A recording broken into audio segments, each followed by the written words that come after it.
His name is Chris Hadfield. The book is An Astronaut's Guide to Life on Earth. The book is Hear that? That's me. I never forget. I never remember, rather. Turn my laptop off. You were in space for 166 days. Amazing, huh? That's insane. It's when I sit on my dock and watch the space station go over. It's really hard to rationalize because I know I was up there and I can remember all the details, but to try and link in life on Earth with seeing that spot of light go across the horizon, it's still, I haven't got sorted out of my head how to connect it. Is that the longest a person's ever been up there? No, there was a Russian guy named Valery Polyakov who stayed up 14 months straight, 400 and whatever that is days, long time. But, wow. Yeah, no, I'm nowhere near the record. That's still 166 days is an incredible amount of time to be detached from gravity and floating around in space. What is the effect on your body? Big effect short term, huge. Your body doesn't have to lift the blood up to your head when you're weightless, right? So your whole cardiovascular system changes. All the nice little mechanisms that squeeze the balloon that is your body to get the blood up to your head, they stop working. Your heart gets smaller. You start losing your skeleton. Your balance system completely shuts down. I mean, it has no stimulus from gravity anymore, so you become totally visually based. So when you come home, it's brutal building all those things back up again.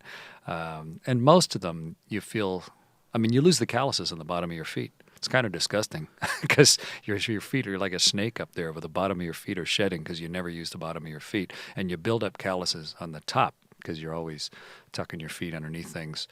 So when you come back, you even have to grow the calluses back in the bottom of your feet. And the thing that takes the longest is your skeleton. I lost about 8% of the bone across my hips, but it's growing back. And within about a year of landing, I'll hopefully be back to normal. 1 year. It takes one year for your body to fully recover. It took about 4 months before I could run normally again, where my body would get the blood out of my feet and pump it properly back up to my head. About 4 months, which is almost as long as I was up on this trip. But the bone takes the longest. But it's automatic, which is interesting. My body got osteoporosis, and it's reversing osteoporosis using some internal stimulus that we don't even understand. So it makes a pretty good medical study for everybody. Yeah, I would imagine so. Now, how long do you have to be in space before your body loses so much massive skeleton? And the first time you take a leak in space, your urine is full of calcium and minerals. We do, urine samples all the time. And your body, we don't even know why. We don't know what sensors in the body recognize that you're weightless, or why we would even have those sensors. But your body starts to shed your skeleton right away, and we can almost beat it now through heavy exercise. We have a bunch of equipment on board, resistive exercise and treadmill and bicycle and stuff. And with that, we can almost beat it, but across my hips and my upper femur, we haven't been able to load that area up right. You always lift symmetrically. On a treadmill, you always run nice and symmetrically, so you don't get all the banging transverse loads that you need to make your body keep the bones dense there. So how much of it can you preserve by using exercise? The rest of my body was fine. In fact, I increased muscle mass. I decreased fat a little bit. My bones were at the same density. The only place we haven't solved yet is just the hip cradle. And I think with another iteration or two of our exercise equipment, we'll get that solved. And then we can go to Mars. Wow. So now how long are you, when you're doing like exercise to try to build up, what percentage of your day is spent doing that? 2 hours a day, every day. We do 1 hour of cardiovascular and 1 hour of resistive every single day, 7 days a week for the whole half a year that you're up there. And we've determined that's the best trade-off between getting useful work done, because it's a big multinational laboratory, and keeping your body healthy. So we commit about 2 hours a day. When they first started going up there, did they not do anything? No, we've tried a bunch of different things. The Russians even tried a suit they call a penguin suit, which is like a set of coveralls, tight-fitting coveralls that's full of elastics, so that every time you bend your elbow or twist your body or something, you're fighting the resistance of the suit, because they thought then you could sort of get it for free.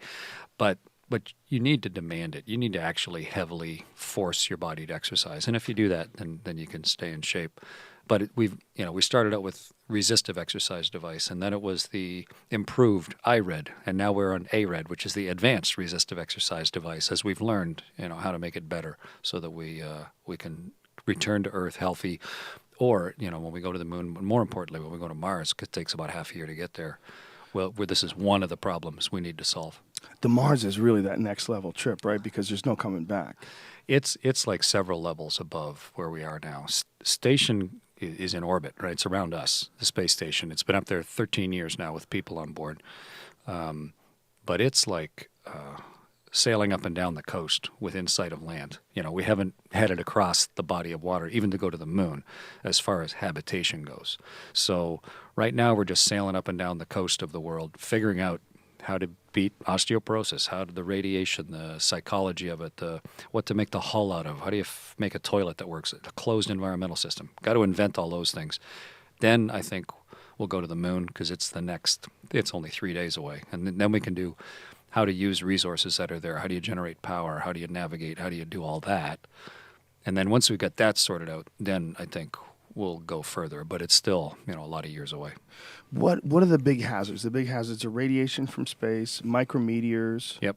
And what else? Psychological. Worried, how do you keep people sane? And it's not so bad in the space station because we're close to the world. There's only like a 2-second delay talking on the radio. So you can have a normal conversation, just a little pause. But as soon as you start going to Mars, within a couple of weeks, you will never have another conversation with Earth, a normal one. Again, everything's got so much lag that you'll just have like recorded video messages back and forth. And so the psych impact of that is going to be high. And the Earth will shrink to just another star within a couple of weeks, and those people will become Martians in their mind. They will no longer be from Earth. They will see themselves as separate. When I was on the space station the second time, one of the other crew members, her name's Sue Helms, she and I were talking. We'd known each other since test pilot school. And in passing, a throwaway thing she didn't even think she was saying, she said, hey, Earth said that we're supposed to do this next. And in my mind, I heard Earth said. I heard those words come out of her mouth, and it was like she has, in her mind, completely split off from the other 7 billion people. There's her crew, and Earth is one singular identifiable entity on the other side.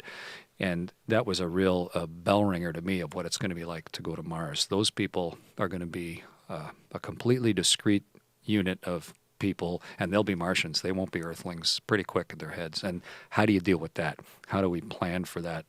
And it's still a long ways in the future, but it's one of the many things we need to sort out because as you say, once you get the engines going fast enough that you're headed for Mars, you can't just turn around. There's no coming back. That's it. The Apollo 13, right? They lost an engine on the way to the moon. They coasted all the way to the moon, and they just used like a ball on the end of a string. They just went around the moon with the gravity of the moon to sling them back at Earth again. So if something failed on the way to Mars, you could do the same thing, but it would take a year.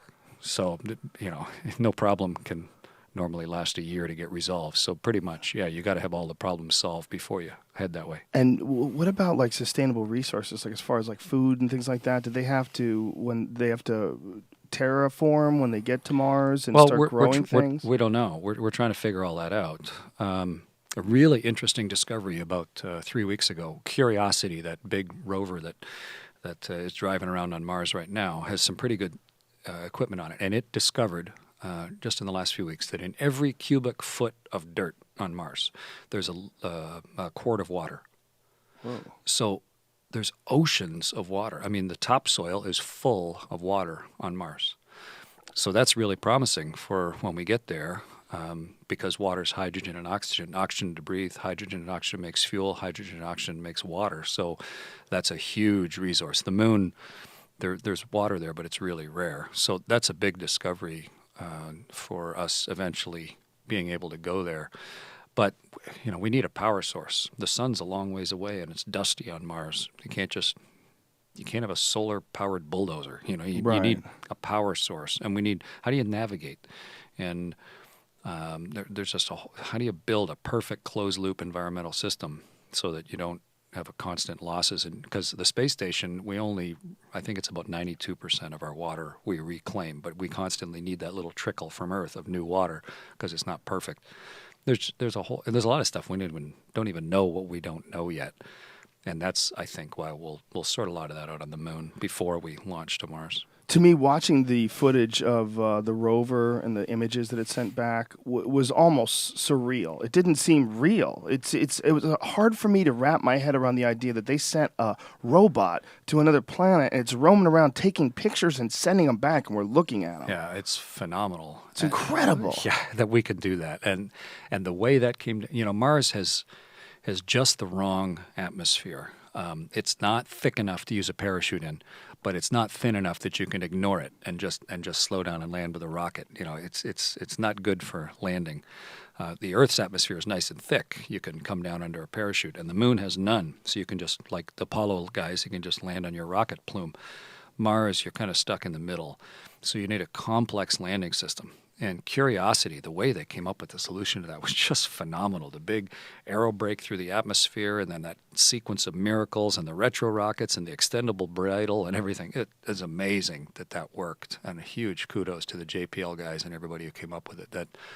And the stuff it's teaching us about how planets work and what is the past and the future for that planet Mars, and therefore gives us a lot better understanding of what's normal and what we can expect on Earth. Yeah, huge kudos to those people indeed. I mean, they did an amazing, amazing thing. And just one of those, in my opinion, one of those paradigm-shifting moments where when, we're back here on Earth and we're watching those images, you're like, wow, they can do this now. Yeah, I'm an astronaut. I'm an astronaut, and I've been in space twice, and I gathered my family around to watch that thing happen because it is right on the edge of what we can just barely do, and such a brave thing to do, and such a capable probe, a capable extension of us all to put down on the surface, and it's teaching us about Mars. Did you ever pay any attention to the face on Mars or any of that craziness before? That's all fun, and there's faces all over. I mean, just lay on your back and look at the clouds. Oh, There's faces everywhere, right?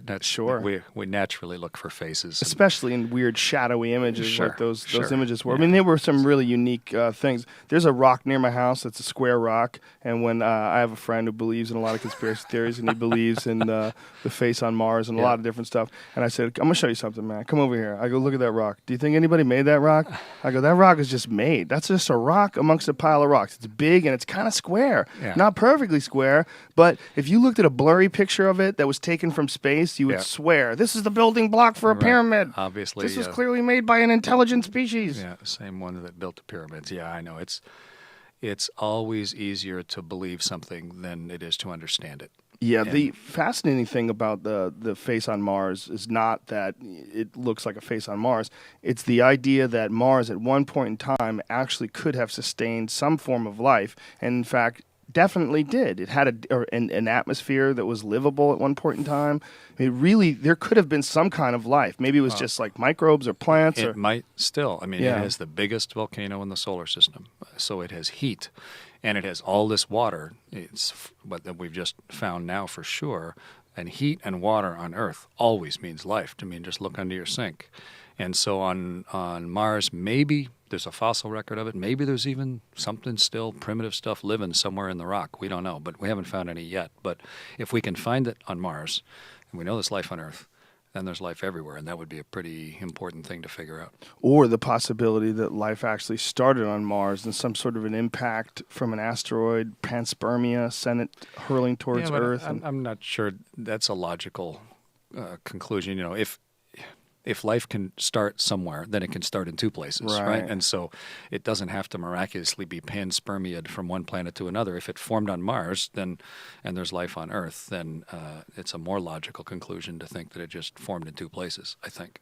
Do you, when you sit in that space station and you're floating above Earth, much as you were saying that your colleague started referring to Earth as like a separate individual entity and you guys were separate from Earth, did you look out when you're looking at the vastness of everything? I mean, it's just everything. And did it feel like Earth was in a neighborhood more? Like, you know what I mean? That we weren't isolated, it's so silly. The thing is so big. Did you feel like more connected to the rest of the universe in any sort of a way? Joe, when you're inside the spaceship, and you look at the world. You're looking at it through the windows. And I came back. It was so funny. I came back from my first space flight and was sitting in the living room with my wife, Helena, and we were watching Star Trek. And they show that scene with Sulu and whoever up front, and they were in the standard orbit, Mr. Sulu, and there's the curve of the Earth underneath. And I remember going, that's it. That's exactly what it looks like. They got that right. They guessed right in 1968 or whatever it was. Because when you're inside the spaceship, it looks like that. The difference is when you go outside. And then it's like the difference between sitting in your living room looking outside and hanging on a cliff or, hanging on Half Dome or somewhere where it's an entirely different perspective, even though it may look at the same thing. Being outside is so immersive. The world is no longer nicely underneath you like Sulu, but it is this huge hanging, spinning mass next to you, and the universe is what's around you, and you are part of it. You're suspended in it. We aren't used to having the universe under our feet or all around us, and feeling that you're in it, not just sort of below it, looking up at it. And that is really different. And that's when you really see that the world is just in the neighborhood, and that it is a ball, with the moon being a ball and the sun's over there, and if we go out there, that's Mars. You really get that feeling when you're out on a spacewalk. I've heard several astronauts talk about that feeling and that moment when they are outside of a spacecraft looking at the universe itself and saying that it changed them forever. It gave me a profound respect. And also, I don't even know, nobody knows the answer, right? Big Bang and all the rest of it, and all the belief systems around the world and how everybody deals with all that. And I sure don't know the answer to that. But when you look at the world, it's really hard to convince yourself that it's random, just looking at it. Mm-hmm. It's like, how can that possibly be? But then again, if you look a little further out, there's, how could Mars be random? And how could all the other planets, how could Saturn, the way it looks, be just a random event? And the unlimited number of stars that are out there, and the planets we're seeing around other stars directly. I don't know how to resolve it in my mind. I didn't find the meaning of it all by being on a spacewalk. If anything, it just deepened my dumbfoundedness at the immensity of it and our tiny little part of it. Yeah, I've often thought that pondering questions like the randomness of the universe, or the reality that we know about subatomic particles, and the idea of the universe being this fractal thing and impossible and never ending. I think it's almost like walking up to a mountain and going, yeah, I could see how that could be picked up, but you can't really pick it up yourself. So you're just like, man, I guess it could be random. I don't know. I don't understand. I don't even know what the fuck random means. The idea of random the universe itself seems to be this incredibly complex thing that has not just laws, but very clear directions that things move into. It constantly is complexifying from the Big Bang till now, and the idea of black holes eating matter and creating a singularity, and that possibly these new astrophysicists and string theorist guys are saying that they think that inside every black hole may in fact be a completely different universe. On the top of the space station, we have an experiment put there by a Nobel Prize-winning physicist named Sam Ting, and it's from CERN, from the big particle accelerator that's under Switzerland and France. It's their baby. And it's up there. It's a huge magnet. And what it's doing is collecting subatomic particles of the universe. And it's got layer after layer of detector, so it can try and figure out what they all are as they come ripping through. And it's collected trillions and trillions of them. It's been up there for the last couple of years. And the reason is we don't know what the universe is made of. We can only account for 5% of the universe with the known particles that we have. We don't know what 95% of the universe is even made of.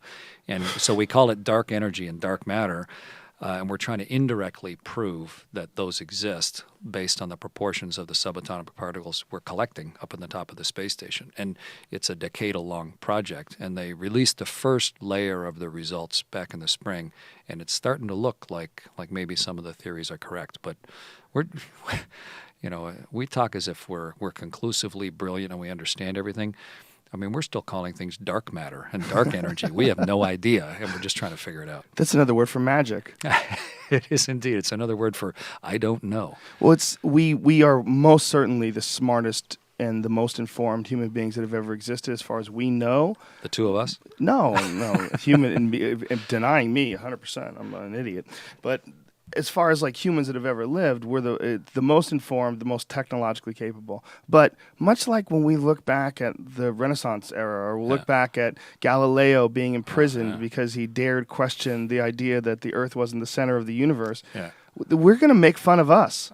Someday, they're going to make fun of us like these dummies. They didn't know what Clark gluon plasma was. They had to use a particle accelerator to prove that the Higgs boson existed. Yeah, I agree. We're going to look at the space shuttle and go, what were they thinking? I mean, that station wagon. That big thing. It's just so ridiculous, like a DC-3 now, you know. That's one thing I really wanted to bring up with you. You know, you had to take one of those up there. You had to take some sort of a spaceship up there. Mm-hmm. What is the feeling like of did you have to get in a Russian one? My first two flights were on shuttles. I flew Atlantis and then Endeavour. And then my third flight, I was left seat, so sort of like the pilot of the Soyuz. So I've flown them all. Wow. So you flew when the space shuttle was in operation, and you flew the Russian version of the space shuttle. What's the difference? The shuttle is so much more capable. It is the most capable flying machine humans have ever built. Unbelievable. And 3/4 of everybody who's ever flown in space flew on the shuttle. It was the first great lifter. Its purpose was to take a huge spy satellite up. This was the conception in the 60s and early 70s. Take the best technology 60s spy satellite, launch out of Vandenberg, go straight north, go halfway around the world, take pictures of the hot spots of the world, come back again, and then use the wings to be able to go sort of sideways and side slip because the world's turned underneath you and come back and land again after one orbit. That's why we had wings on the shuttle, was so that we could carry this huge telescope. And they weren't automated back then, so we needed a crew to be able to operate the telescope. That's why the payload bay was the size that it was and why the shuttle could lift the amount that it could lift. It was to meet all those requirements. That all immediately stopped being the reason for the space shuttle to exist, but the design was already set. What that gave us, though, was a vehicle that could carry, 40 or 50,000 pounds up in a payload bay that's the size of a city bus, and then bring it back and land it gently on a runway and carry a crew up to 7. So it's like a space station all on its own. An amazingly capable vehicle, amazingly complex too. And when things are amazingly complex, they're really expensive and hard to operate safely. And we lost 2 crews, as a result of the complexity of it. The Soyuz is designed to take 3 people and a tiny bit of gear up to the space station, dock, stay there for half a year or longer as their lifeboat, and then at the end of time get back in and come back home again. That's the Soyuz's purpose. And it does that really well, but it's tiny and very purpose-built. The 2 of them are magnificent vehicles, but built for way different purposes, and both very carefully evolved to do what they do, exquisitely well. And I'm lucky to have flown them both. That sounds so incredible. What does the G-force feel like when you're taking off from the launch pad? You go straight up, of course. You have to get above the air. If you want to stay in orbit, you got to go 5 miles a second. If you're going a little slower, it's sort of like throwing something sideways. Gravity pulls it down. But if you can throw it sideways at 5 miles a second, then gravity will still pull it down, but the Earth curves away underneath it if it's going fast enough. It like goes over the horizon before it falls. So that's how we stay in orbit, is we go 5 miles a second. But you can't go 5 miles a second in the air. The friction's just too high. So the rocket ships take you straight up to get you above the air. And that takes about 2 minutes, going straight up. And in 45 seconds, you're through the speed of sound, straight up and accelerating. And in 70 seconds, you're through the altitude and speed of the Concorde, accelerating straight up. And after 2 minutes, you're about 160,000 feet and 6 times the speed of sound, but you're above almost all the air. And then your first stage falls off.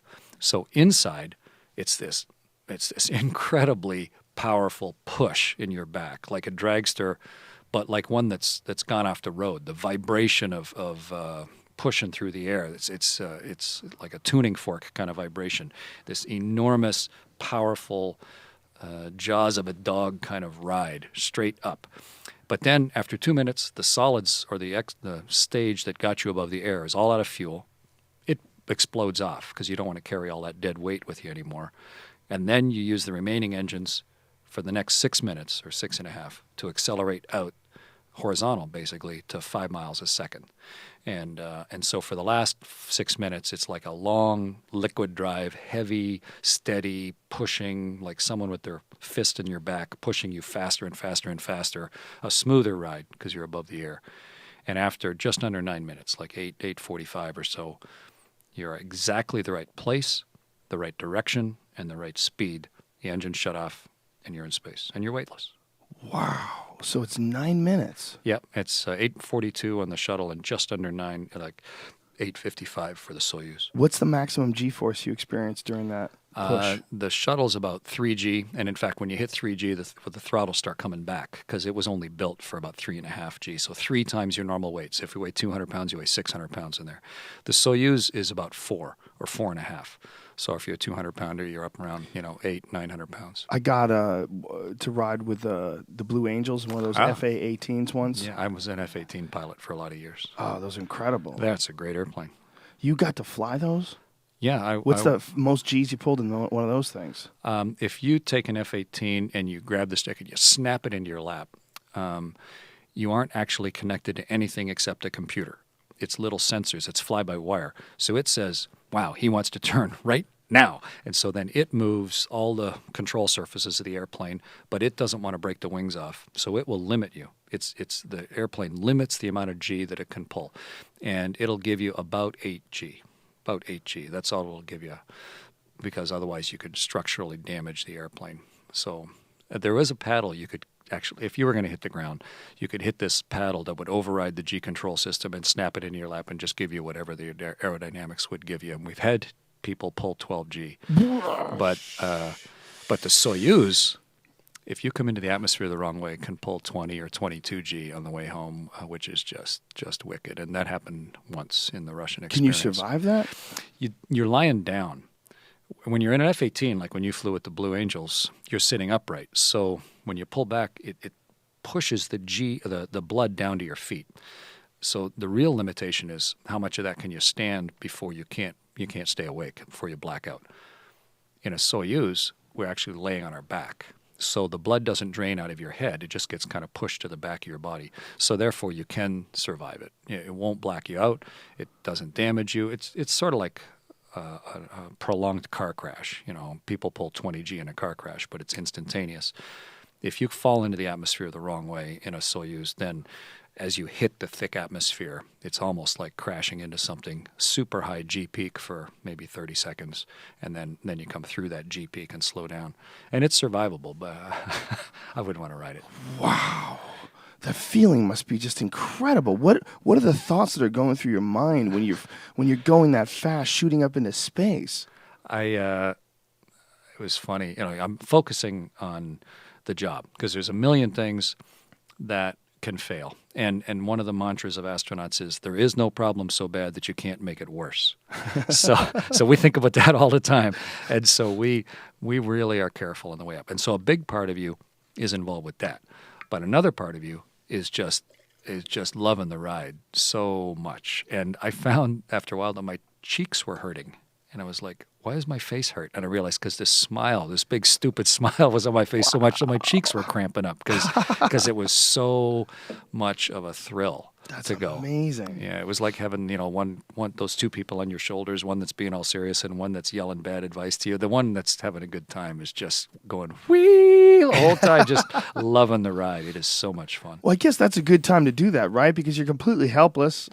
Actually, just enjoy it. You're not helpless at all. Yeah, there's all sorts of stuff that you're responsible for on the way up and the way down. And even in the Soyuz, when you're lying down? Oh, in the Soyuz. What do you do? We got the full control panel, and there's stuff you have to do. You have to do as it's happening. Oh, yeah. What do you do like while you're flying up there? Well, if everything works smiling? perfectly, we're just watching. And same in the shuttle. We have very, hopefully don't have to do anything. But sometimes things don't go right. And then you got a bunch of things you can do, various shutdowns and aborts. And people probably don't know, but the shuttle, as it launched up the east coast of the U.S., we kept abort landing runways all the way up the coast. You could land at Cherry Point, or you could land in New York, or you could land in Newfoundland, or all those places. And so as you're ticking up the coast, you're constantly going, okay, if we have a failure now, we're going to abort this way, we're going to turn around, we're going to land in Bermuda, we're going to land here, we're going to land, and you know, practice those like crazy. And then you get to a certain point, and then you would land in North Africa or South France or in Spain. And all those windows, all those tick points, all those thresholds you have to get through. That's what we're hyper aware of. We're not along for the ride. Wow. So while this is all going on, you have this big giant smile, and you still are calculating. Oh yeah, You still are going, yeah. okay, if it screws Yeah. up now, I go here. Oh yeah, I'm running my thumb down a long list of all the various wickets that you're jumping through. Yeah, you pay attention. How much of the trip is automated? How much of it is manual? We'd like it to be as automated as possible, because that means things are predictable and things didn't break. And for the vast majority of shuttle flights and Soyuz flights, it's automated. But sometimes it's not on the way uphill. And we've had engines fail, or engines start to fail, had to shut engines down and go to backup, or at least a reserve configuration of the engines. You get Mid-launch. Yeah, during launch that happened on a couple shots. It happened on Apollo as well. And on the way back to Earth, we've had serious problems with the Soyuz, where you have to take over and try and fly manually, or come in ballistically, which means it loses its ability to steer on the way home, and you just start spinning the vehicle, and then it just comes in like a pure meteorite. You pull about 8 or 9 G on a ballistic entry, and that's pretty tough after 6 months of weightlessness. To suddenly, if you're a 200-pounder now, you weigh 1,600 or 1,700 pounds, and that's pretty hard on the body. Wow. It's incredible. The feeling that you must have had when you actually stepped onto ground again.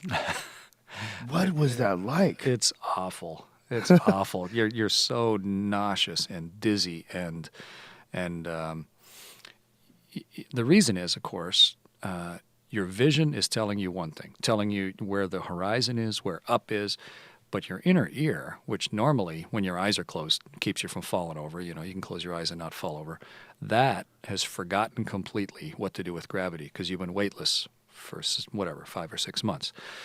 So now you have this sudden great violent disagreement between what your eyes are saying and what your inner ear is saying. It's like if you spin 50 times and then stop spinning and you stagger around. So your body says, whoa, there is something seriously wrong. Why is his vision so wildly different than his inner ear? And for the last million years, one of the probable causes was you ate something poisonous. You ate some sort of neurotoxin or something that is messing up your internal systems, and it might kill you. So the first thing your body makes you want to do is throw up, because it's trying to get rid of whatever it was you just ate. And then the next thing your body makes you want to do is go lay down and go to sleep, so you stop metabolizing it, right? It's trying to keep you alive. So when you first get back from space, your body's just screaming at you to throw up and go lay down. But, you got all this stuff to do, and people are there to meet you, and you're trying to just ignore those symptoms and pay attention to what's going on. Is there happiness along with that? I mean, is there a feeling of being home? Oh, yeah. All 3 of my flights. And if the flight went well, and we work hard enough that they almost always do, there's a great sense of satisfaction, because it's like the final step in an extremely complicated process where you have done everything right, or enough things right that you can like kind of have that for the rest of your life. So there's a tremendous feeling of joy and pride and accomplishment when you get back to Earth. I have always been fascinated by space, and if you look up, you can see the lights here are covered with. I saw that. I like your lights. Stars. They're good. But what drives me nuts is how little we actually get to see of the stars because of light pollution. I was at the Big Island, and I went to the Keck Observatory. Yep. And there's a station, like there's where the telescope is, and then below that at like 9,000 feet, there's like this visitor station. Have you been? I've been near there. I've been up on the top of a couple of the mountains there to have a look at the sky. It's incredible. Yep. I was when we were driving up there, I was worried that it was too cloudy. I was like, oh, this is going to be terrible. We wanted to go and see the stars, and we picked a cloudy night, but we drove through the clouds. Yeah. And then get above there and you realize that the entire Big Island, they have special diffused lighting to make sure that they don't emit light pollution. The view is life-changing. Yeah. Must be like 1/1,000,000th of what you experience on the space station. But for me, it was a real life-changing moment. I'll never forget it. And I think about it all the time. Whenever I look at the stars, Yeah. I always think about that night in Hawaii. That's what it looks like. But even crazier, there's an image of it up there. Yeah. But even crazier when you're actually experiencing it, you can see the Milky Way. And I remember thinking, God, we have to figure out a way to stop light pollution. Because I think just being able to look up and see that would change people's perceptions and would probably make people way more enthusiastic about space. People, of course, the vast majority of people live in cities, and the places that have the worst light pollution are the cities. I had a similar experience to yours when I was an F-18 pilot. I would get it up to high altitude, going on across country, especially in the north, put on the autopilot and shut off every light in the cockpit and let my eyes adjust. And you're already up at 45,000 feet. And so there's almost no atmosphere above you. And you can see the texture of space. You can see the Milky Way. You can see why it's called the Milky Way. I mean, it's a gray-white part of the sky, and you don't need a telescope to see it. You can just see it with your eyes. Yeah. You don't need some special time-lapse photography. So it's both humbling and really inspiring, I think, to see. Puts everything into perspective. But I don't know, even if you try and work on light pollution, people are indoor creatures in cities, and they have street lights, and they drive around in cars, and I don't know how you get people to notice the universe around them. I think it would help if they could just see it. That'd be a good start. If you look up in Los Angeles, God, what do you see? You see like a star. I lived in Houston, for a long time, and look at that. I can see 18 stars tonight. It's a real clear night. Barely. Yeah. But when you're up there in the observatory, and I'm sure when you were at 40,000 feet in the jet, it must have been amazing. Yeah. It's not that much further away. I mean, the Big Island mountain is not all that high. No. But you just need sometimes one small step, and you can see a whole new thing. Yeah, I had some similar, but not quite as intense viewings in the mountains above Boulder, Colorado. So like at 8,500 feet up there, it was beautiful too. But I think that we forget that we're really in space. As stupid as that sounds, people really do forget. So I was going around the world, and my son, who ran the social media for the flight to a large degree, sent me a note saying, "Hey, Dad, Mount Etna's erupting, in southern Italy. Have a look at Mount Etna." So I'm a good dad, took a picture of Mount Etna. But seeing the superheated lava and the smoke and the steam coming out of the earth was a really, especially when you're looking at the world as a ball, was a really clear reminder of the fact that most of the planet is superheated lava and magma, and where it's so hot that the rock is liquid and plastic, right? And we just live on this little chilled crust, like the top of a porridge pot, and we just live on this little thin bit at the top that is crust. And when you tip it the other way around and look up, half of the atmosphere is in the first 3 miles.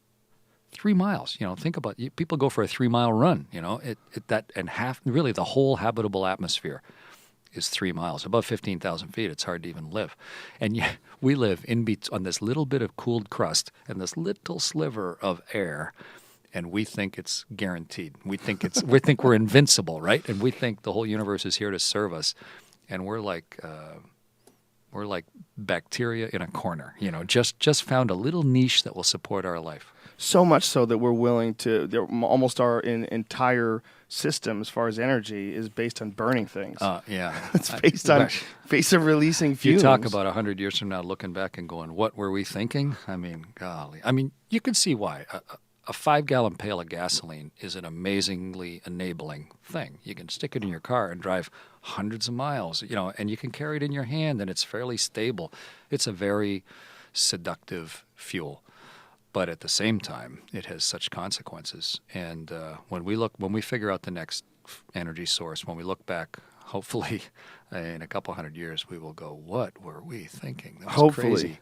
Yeah. We seem, it's really hard for people to change too. Once we have a pattern that we follow, it's very difficult. Especially if we found a way to make it work for ourselves. Yeah.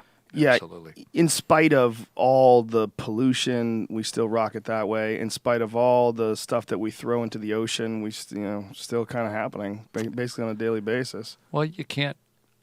Once you built the structure, it's really hard to change, of course. Yeah. And you can't just suddenly starve millions of people or kill millions of people just because you decide to change energy sources. It has to be gradual, and we will be weaned off fossil fuels, but they got to get a lot more scarce before we're going to bother, just because of its human nature. Well, the ultimate use of fossil fuels is a rocket. I mean, that's the ultimate display of it, shooting into space with a giant plume of fire behind you. Yeah, it's a brute force way. I mean, we're burning dinosaurs to get to space, but it's so far it's the only way we figured out how. So far, it's the only way. Now, when you think about like what's possible for the future, when they start talking about all these different propulsion methods that will someday be available, what if any of them appear viable? Yeah, you're asking me to predict physics inventions of the future, which, gosh, I wish I could do that. I'd do it tomorrow. I don't know. To me, the obvious answer is every single molecule that exists, every complex molecule and atom was put together in a blast furnace of a place with almost unlimited heat and pressure, which is the center of a sun. And it stored that energy in every single atom and molecule that exists. And we have yet to find a good way to get that energy back out. But there is more energy in a pencil. If you could truly get the energy that's inside all of the molecules that are in there, there's so much energy stored there. We have like wood that's stored sunlight, right? And by burning it, we can release that stored solar power, even nuclear. But we haven't found a clean way to release the energy that gives us nuclear power. We can do it, but we're still, we're kind of cavemen about it, and we haven't got it a clean way. So I'm certain that at some point we will figure out how to, whether it'll be cold fusion or just fusion itself. But if you read what they're doing in the various laboratories around the world, even the experts think, well, we're probably 50 years away from being able to contain fusion so that it becomes a net positive power source. But when the experts are saying it's 50 years until we can do it, who knows? Yeah, there was a recent article in one of the science magazines that the volume of nuclear waste could be reduced by 90%. That they've shown that they can mix plutonium-contaminated waste with blast furnace slag and turn it into glass. And it reduces its volume by 85 to 95%, and it effectively locks in the radioactive plutonium, creating a stable end product. Huh. I've always felt like, the nuclear waste thing is a huge issue, obviously. They've done a lot of weird things like dig holes in the ground and bury it in there in Nevada. And, and what's going on now in Fukushima is very disturbing. They're trying to figure out how to contain it. And they're coming up with all these different ways. But it's a fascinating thing about human innovation. If their backs are up against the wall, those crazy monkeys figure out a way to fix things. Yeah, and it's just our nature. Necessity is the main mother. And we need, sometimes we don't think we have the necessity. And nuclear waste is a big problem, but fossil fuel waste is a huge problem as well, and neither of them are perfect. Even solar energy has waste, because you have to build all the solar panels and you have to collect all the rare earth metals. None of it's for free. We have to find as best a trade-off as we can, and still be able to try and sustain as good a standard of living for as many people around the planet as possible. And we've done. We feed more people now than we ever have, right? But how do we do it in the future? How do we get better at it? I'm not sure. Yeah, there's so many variables, obviously, but I'm always very excited when I see something like this that is like, my faith in the crazy humans has been restored. Like these nuts have figured out a way to fix an issue, or at least reduce an issue significantly by as much as 90+%. Yeah. The fossil fuel thing to me is a weird one because obviously I enjoy it, we use it, it's so important for almost everything we do, but obviously this is going to create a problem someday, and there's no better example for me than automobile pollution or pollution that you get from jet airplanes on a daily basis. How much? There's a big impact in the environment every time the space shuttle gets launched, isn't it? Well, compared to everything else, well, and of course Space Shuttle's retired, but we only flew the Space Shuttle 135 times. I mean, you couldn't even measure, compared to everything else, the pollution that it injected. But if it had gotten to the point where it was like air travel. Well, you wouldn't want, thousands of those launching every day, but it wasn't a possibility and wasn't what it was going to do. But compared to just how we burn coal to generate electricity and how we use cars to transport ourselves around, there are 42,000 people a year killed just in car crashes. That is a societal norm in the United States. We expect that. We say that's okay. It's all right to kill 42,000 people, so we have the freedom to drive our cars around wherever we want. Kind of an interesting level of accepted disaster.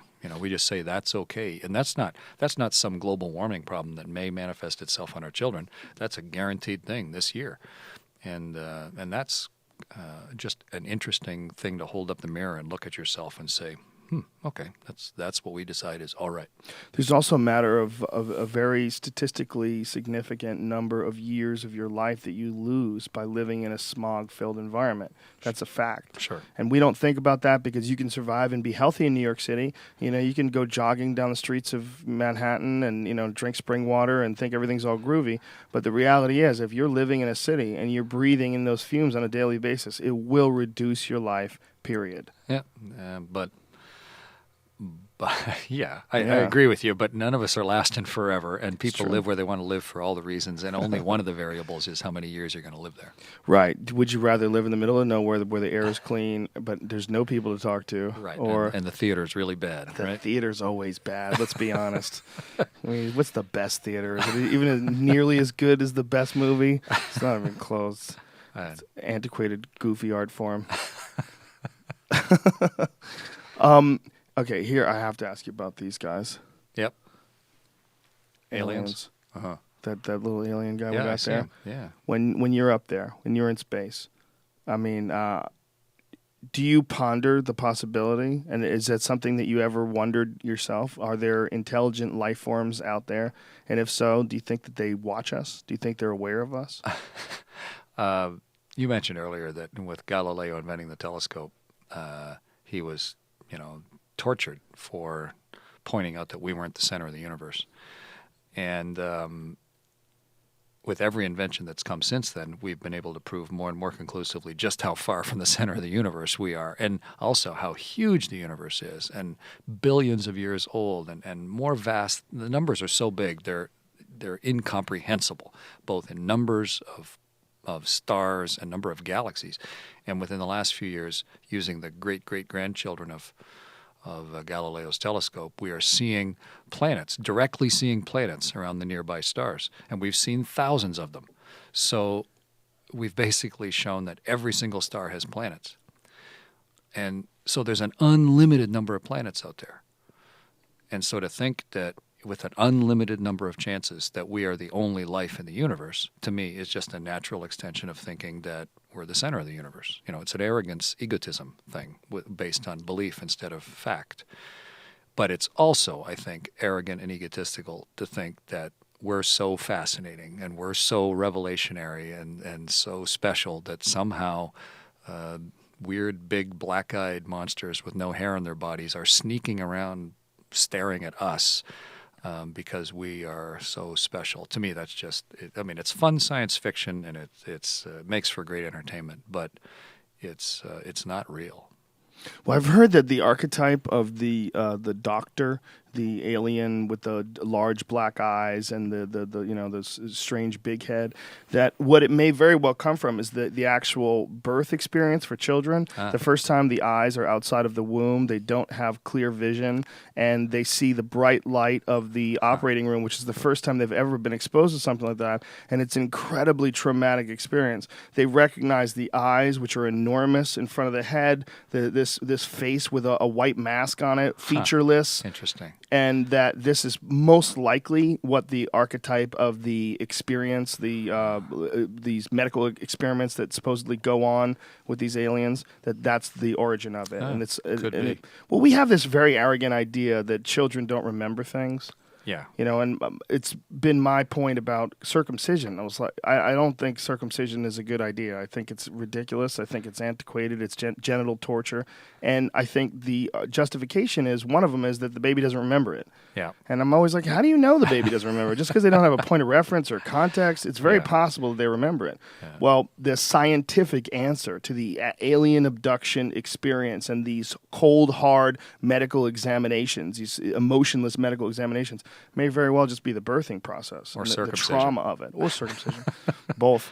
And then the incredible feeling of helplessness that they have is basically their body doesn't move yet, and that these intense memories are burned deep, deep, deep into our consciousness. I think it also just comes from a fear of being alone and a fear of being immortal. And if we can somehow convince ourselves that neither of those two things are true, then it's a great comfort to folks. And to think that there's other life out there, and it's holding us as super special, and it's been here before, and it's going to be back. It's a nice seductive thought process to go down. So, but we have left Earth. We 13 years ago this month, we permanently started living on the space station with the International Space Station program. And the Soviets had been there for decades before on their space stations. We have sent probes to every planet in the solar system and got one going out to Pluto right now. And we're rovers on three different planets and moons of the solar system. If aliens did show up, I don't think their behavior would be the one that is in the common science fiction media. You know, it just doesn't make sense.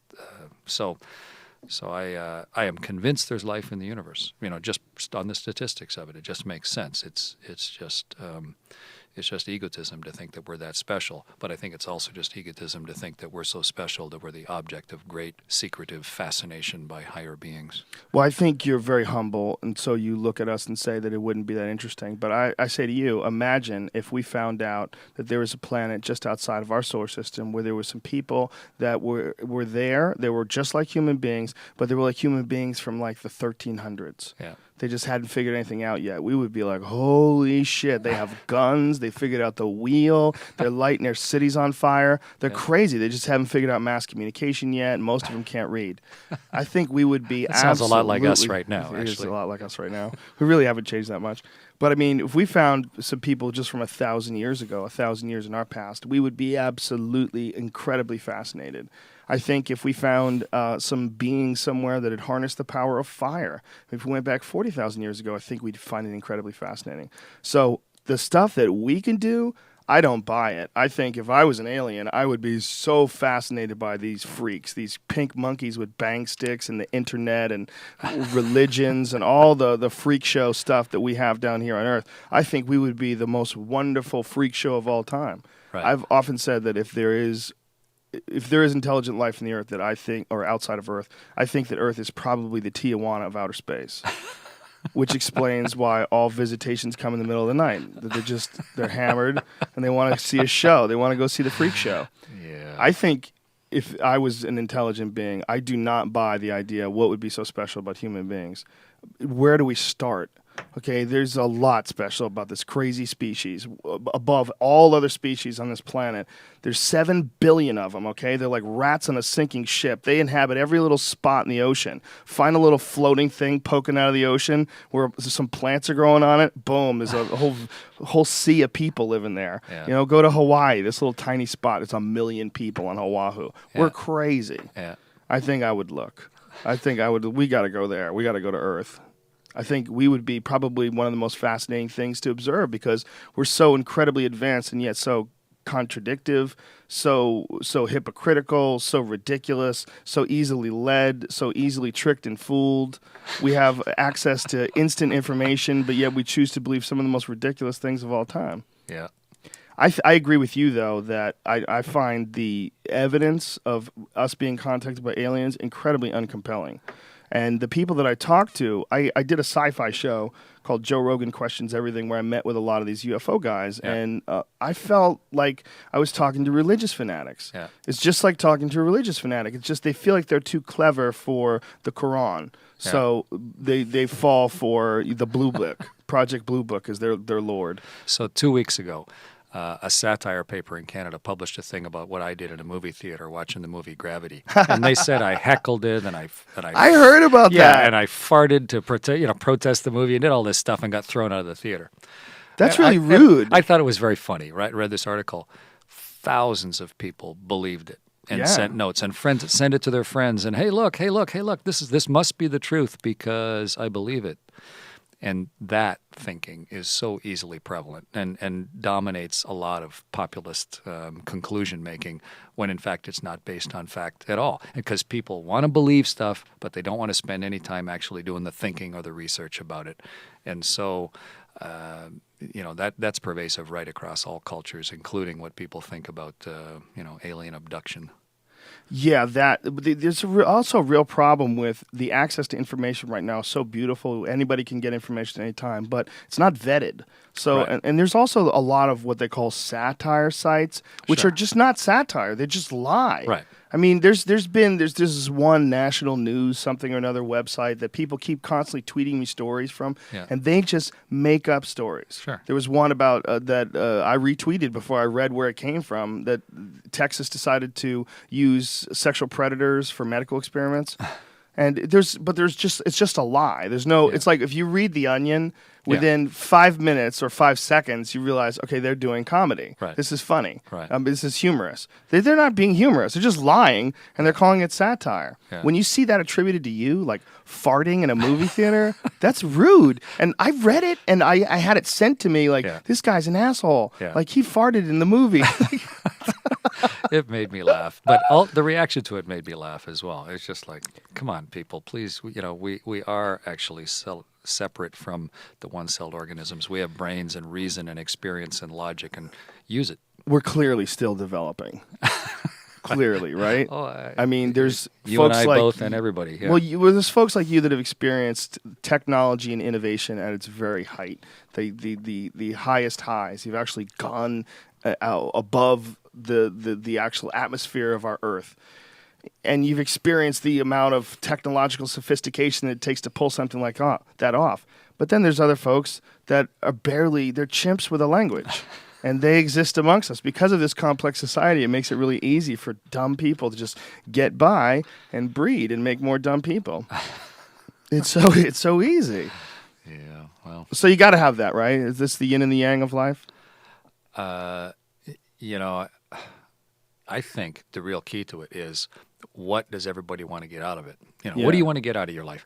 And what do you find is your own compulsion? What is it that gives you the satisfaction at the end of the day? And it may be that stuff you've read on the internet, or maybe the television show that you watch, or maybe the sports team that you idolize, or it may be some new invention somewhere, or some area, your huge belief into some particular subset of what we know or what we don't know. And to me, that's all great. Everybody should be doing that, as long as they're pushing themselves to something that they're interested in. They're trying to get the best out of the things that they're naturally inclined towards, and make the most of it. It's just been what I've been doing. I'm just interested in this particular part of spaceflight, and I'm que sera is fine by me. Live and let live, but don't spend all of those efforts in taking your particular set of interests and your beliefs that have given you this area and trying to force them on other people. Make them good for you. Offer them up for other people to believe if they like. But then, don't try and convince everybody else in the world that there are UFOs just because this is what you believe. Why would that become your mantra? Why would it be so important? I think it's just like people that want people to convert to Islam. They just have this idea in their head that this is the truth, and they have to pursue it. It's just like a religion. I think that the religion of belief, the intensity of ideology. I know people that want you to be on AT&T because that's their network. Like, man, what are you doing with Verizon? You should go AT&T. Yeah. There's a weird clan thing that human beings have, and BlackBerry versus iPad. And the people that believe in aliens, they all stick together. They go and they have conferences, and it becomes a part of their culture. That's fun. And there's this thing that happens, this confirmation bias, where they don't want to look at anything outside of something that confirms their idea. They don't want to look at it objectively. I think having a belief system is important. Did you see anything up there? Anything weird? Nothing. No lights. The world is really weird to look at. Yes, It I is, admit. and fascinating to look at, and the storms around the planet, I mean, I was out on a spacewalk going through the Southern Lights, with the aurora, or in this case, aurora australis, coming up underneath my feet for 1,000 miles, and that is a weird thing to see. It's beautiful. It's fascinating. It doesn't green? look real. Mostly what you see in pictures is green because that's what the cameras see. But in reality, it's got red and orange and yellow coming out the top of it that your eyes can pick up, and it's you can't believe it's real. Like, how can this possibly be Earth? How can this be going on all the time? It is phenomenal to see, especially when you can see for several thousand miles and it's under your feet. It's amazing to see. So yeah, we see amazing stuff all the time. Yeah, that's way cooler than some dork in a flying saucer that doesn't even have the manners to come and say hi. He's got to circle around and abduct you and erase your memory. To me, the world is fascinating and unknown and interesting enough without having to invent little green men visiting. It really is, and the awareness of how fascinating it truly is greatly enhanced by people like you. So I want to thank you very much. Thank you very much for doing this. Thank you very much for being you. Thank you very much for writing this book, An Astronaut's Guide to Life on Earth: What Going to Space Taught Me About Ingenuity, Determination, and Being Prepared for Anything. Colonel Chris Hadfield, you, sir, are a bad motherfucker. It was really nice talking to you. Thank you very much. Thanks. This was a very enjoyable and fascinating conversation. I really, really appreciate it. So, folks, go out and buy this book. Is it available everywhere? Can they get it on Amazon? It's available. It's a New York Times bestseller. It's Boom. on Amazon. Go to chrishadfield.ca. We'll show you everywhere you can buy it. Go buy it, folks. Support it. And thanks to our sponsors. Thanks to squarespace.com. Use the code word Joe and the number 11, all one word. Save yourself 10%. And thanks to Onnit.com. That's ONNIT. Use the code name Rogan. Save 10% off any and all supplements. We'll be back later this afternoon, and we got podcasts going on all week. Thank you, everybody. Make sure you go out and buy this book. Support. We love you guys. Thank you. Bye.